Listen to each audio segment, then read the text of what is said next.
प्रयास करना।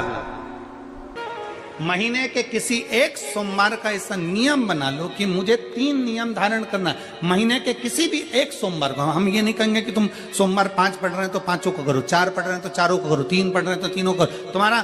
तुम तो महीने का एक सोमवार का नियम बना। और मेरी जीजियों से, मेरी बेटियों से जो विदेश में रह रही हैं, जो कहीं बाहर रह रही हैं, कहीं बड़े शहर में रह रही हैं, जो रोज मंदिर नहीं जा सकते, हर किसी महीने के एक सोमवार को भी ये नियम निर्धारण थे, तो उनसे कहेंगे कि 3 महीने में एक सोमवार का नियम बना लो। 3 महीने में नहीं बना सकते तो 6 महीने में एक सोमवार का नियम बना लो। और 6 महीने में नहीं बना सकते तो 1 साल में एक सोमवार का ऐसा नियम बना लो कि मैं साल का एक सोमवार ऐसा रहूंगी कि सुबह सोमवार के दिन मंदिर में जाकर जल चढ़ाऊंगी, दोपहर में जाकर बाबा को एक अक्षत का दाना रखकर, अक्षत का मतलब है कि बाबा मेरी दिनों दिन उन्नति करना। बेलपत्री के वृक्ष के नीचे जो अक्षत रखा जाता है वो उन्नति के लिए रखा जाता है। शंकर के शिवलिंग पर जो अक्षत रखा जाता है वो रोग मुक्ति के लिए रखा जाता है। अशोक सुंदरी पर जो अक्षत रखा जाता है वो संतान प्राप्ति के लिए रखा जाता है। षडानंद कार्तिकेय की ओर जो अक्षत रखा जाता है वो हमारे बच्चों की सुख समृद्धि के लिए रखा जाता है। विनायक की ओर, गणेश जी की ओर जो अक्षत रखा जाता है वो हमारे घर में कोई मंगल कार्य आ जाए उसके लिए रखा जाता है। और जो पीठिका होती है जिसपे शिवलिंग रखा होता है, पार्वती जी का हस्तकमल, उस पर अक्षत रखा जाता है तो नारी के अखंड सौभाग्य के लिए रखा जाता है। अक्षत रखने का भी तरीका है। साथ के महीने में मिट्टी के पात्र में जो रात्रि भर जल रखा हो, मिट्टी के पात्र में, अगर आपके पास में घड़ा हो, हंडा हो, नी हो तो दिया हो, दीपक हो, कुल्लड़ हो, कोई भी तुम्हारे पास में जो मिट्टी का पात्र उसमें जल भरना, वो जल बैसाख के महीने की किसी भी सोमवार के दिन, किसी भी सोमवार के दिन, बैसाख महीने या किसी प्रदोष के दिन या बैसाख महीने के शिवरात्रि के दिन, वो मिट्टी के पात्र का जल अपने घर के प्रत्येक व्यक्ति का स्पर्श कराकर उस मिट्टी के पात्र के जल को तांबे के पात्र में डाल लीजिए और घर के प्रत्येक व्यक्ति का स्पर्श करा लीजिए और शंकर भगवान पर कुंदकेश्वर महादेव के नाम से समर्पित करिए। कुंदकेश्वर महादेव। कभी जीवन में पीछे पलट कर देखने की जरूरत नहीं पड़ेगी, आप उन्नति की सीढ़ी की ओर बढ़ते चले जाओगे। बैसाख महीने में मिट्टी के पात्र का जल भगवान शंकर को समर्पित होना चाहिए। उसका सुख हमारे जीवन को एक आनंद फल प्रदान। शंकर के मंदिर में प्रतिदिन जाने वाले को और एक और चीज अपने स्मरण में रहे, अगर शिव के मंदिर नहीं जा सकते तो अपने घर में जो शिवलिंग है उस पर जल चढ़ाओ। और यदि आप अपने शंकर के घर में शिवलिंग पर भी जल नहीं चढ़ा पा रहे हो तो किसी बेलपत्री का वृक्ष हो, उस वृक्ष के नीचे भी जल चढ़ाओ। और कभी मौका मिल जाए, कभी भगवान शंकर की बड़ी करुणा हो जाए, भगवान शंकर की बड़ी उदारता हो जाए, भगवान शंकर की बड़ी कृपा हो जाए, बड़ी कृपा हो जाए, भगवान शंकर जिस दिन तुम्हारे ऊपर बड़ी कृपा कर दे, किसी सोमवार को 3 नियम बना लो। जिस दिन मेरा भोले बाबा तुम पर कृपा कर दे उस दिन सोमवार का एक नियम बनाओ कि महीने का एक सोमवार मुझे ऐसा करना है, 3 नियम धारण करना है महीने के सोमवार को। पहला, सुबेरे जाकर शंकर भगवान को 1 लोटा जल चढ़ाना है। दूसरा, दोपहर के समय पर जाकर मुझे बेलपत्री के वृक्ष के नीचे एक चावल का दाना रखकर बेलपत्री की 7, 11, 21, 108, 51 जितनी परिक्रमा आप लगा सकते हो वो लगाना है। और तीसरा, बेलपत्री के वृक्ष के नीचे और शंकर के मंदिर के दरवाजे पर मुझे एक घी का दीपक लगाना है। बस ये 3 नियम जिसने महीने में एक बार ले लिया, समझ लो उसको पीछे हटने की जरूरत ही नहीं, वो आगे ही बढ़ेगा।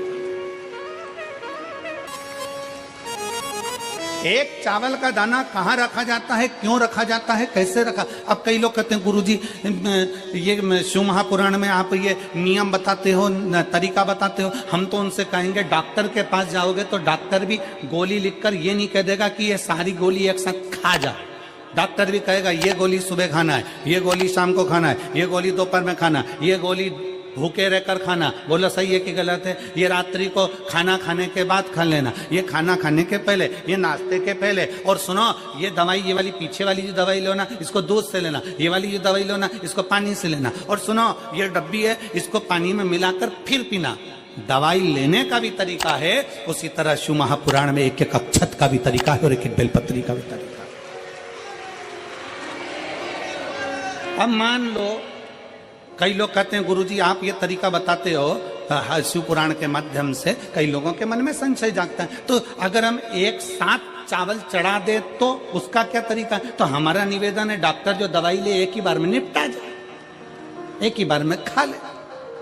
दवाई एक बार में पूरी खा गए असर नहीं करेगी, इसमें डॉक्टर का कोई दोष नहीं है। उसने तो बताया था ऐसे लेना, ऐसे लेना, और तुमने मैं डॉक्टर साहब ने पूछा दवाई पूरी ली, शाम की दवाई भूल गई थी, सवेरे की दवाई भूल गई थी, ये दवाई भूल गई थी। डॉक्टर कहेगा हमने तो नियम बताया था, तुमने नहीं खाई तो असर कहां से करेगी? तुम असर कब करती है? जब हम पूजन के तरीके को जान जाएं, जब हम अर्चना के तरीके को जाएं। आप साल भर का एक सोमवार निकाल लो, 6 महीने का एक सोमवार निकाल लो, 3 महीने का एक सोमवार निकाल लो, महीने का एक सोमवार निकाल लो, अपने से दिल में बन जाए तो एक सोमवार ऐसा निकालो जिसके 3 नियम धारण हो। पहला, उसी सोमवार जिसको कर रहे हो उस दिन सुबह जल चढ़ाना।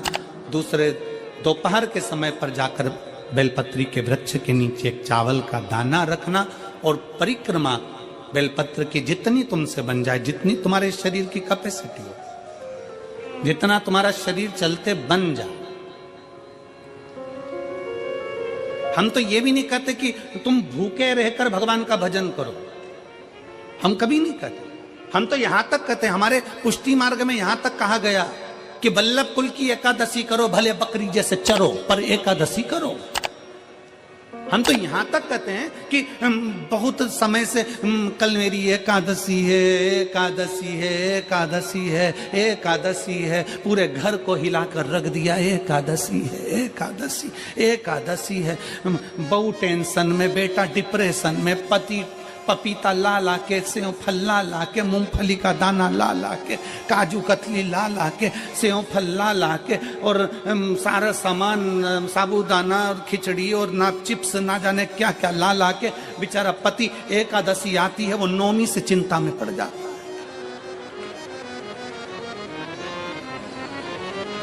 हम तो ये भी नहीं कहते कि तुम व्रत बहुत भारी करो, तुम व्रत उपास भी बहुत टेंशन वाला करो, ना ना ना।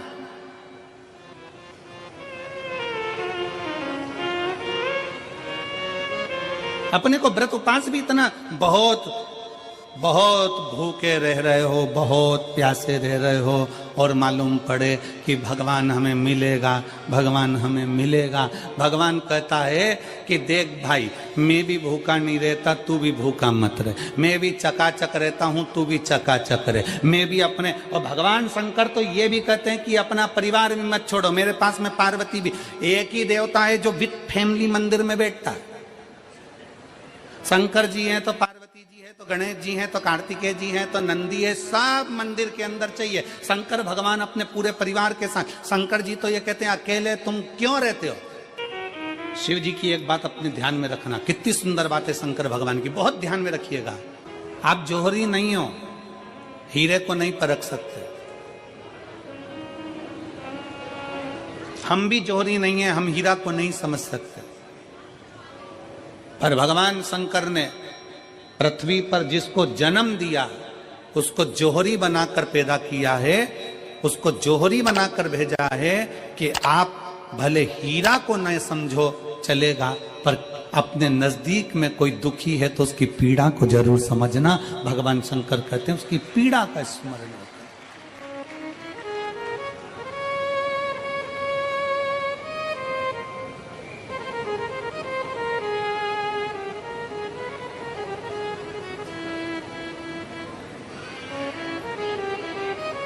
हीरा को समझो ना समझो, पर पीड़ा को जरूर समझिए,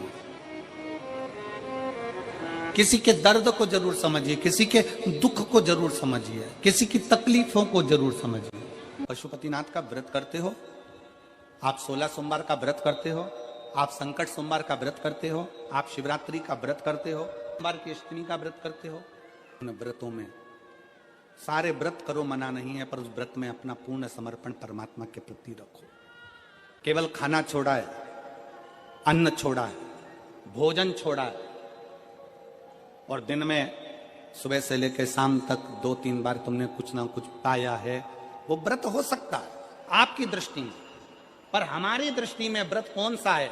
शिव महापुराण की कथा कहती है कि सुबेरे आपका व्रत चालू हुआ, दूसरे दिन ब्रह्म मुहूर्त तक जो आपका व्रत आपने रखा है, भगवान का जो व्रत कर रहे हो, उस व्रत में एक बात अपने अंदर उतार कर रखो कि इस दिन मैं अपने मोबाइल का त्याग करती हूं, पूरे दिन मैं मैसेज नहीं पढ़ूंगी, मैं देखूंगी नहीं, मैं अपशब्द नहीं कहूंगी, मैं जानूंगी नहीं। दूसरा, आज के दिन मेरा व्रत है, आज 1 महीने में, 15 दिन में, 2 दिन में, 20 दिन में मैंने अगर किसी से भी अपशब्द कहा होगा, आड़ा टेढ़ा कहा होगा, तो सबसे पहले आज व्रत वाले दिन मैं उसको सॉरी कहूंगी, क्षमा मांगूंगी और अपने हृदय से लगाने का प्रयास करूंगी। व्रत है।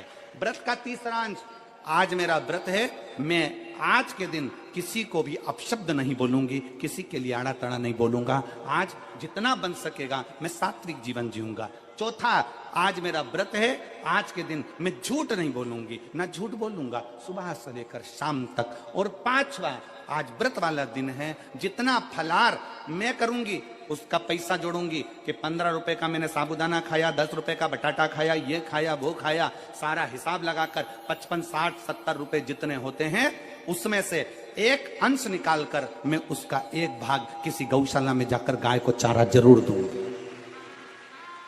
आपका व्रत, आपकी साधना, आपका तप, आपका बल, आप कैसा कर रहे हैं? केवल भूखे रहने पर भगवत पद की प्राप्ति नहीं होती। शिव महापुराण की कथा कहती है कि भूखे रहने से भगवान की प्राप्ति नहीं होती। शिव पुराण की कथा कहती है भगवान को पाने की भूख बढ़ाने से भगवान की प्राप्ति होती है। भीतर से परमात्मा को पाने की भूख बढ़ाइए, भगवान को पाने की भूख